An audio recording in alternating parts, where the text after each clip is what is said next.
আসসালামু আলাইকুম everyone, welcome back to my channel. আজকে নতুন আরেকটি রেসিপি নিয়ে চলে আসলাম। বৃষ্টির দিনে সাদা খিচুড়ির রেসিপি।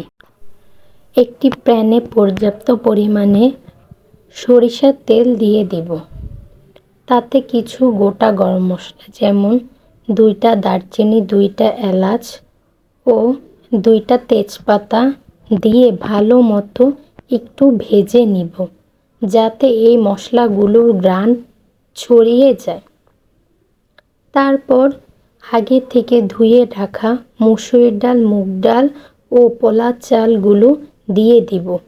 অবশ্যই পোলা চাল, মসুর ডাল ও মুগ ডাল সব কিছু আধা ঘন্টা ভিজিয়ে রাখতে হবে, তারপর ছেঁকে নিতে হবে।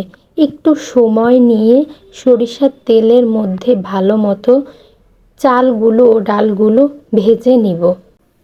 যখন চাল ও ডালগুলো ভাজা হয়ে যাবে তখন পরিমাণ মতো লবণ দিয়ে দিব ও আরও কিছুক্ষণ ভেজে নেব।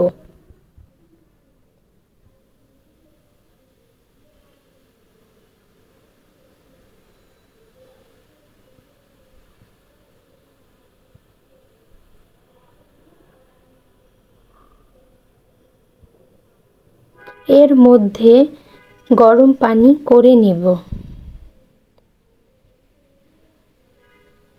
ভাজা হয়ে গেলে কিছু পরিমাণ গোটা কাঁচামরিচ দিয়ে দিব। দিয়ে আবার ভালো মতো কিছুক্ষণ সময় নিয়ে ভেজে নেব।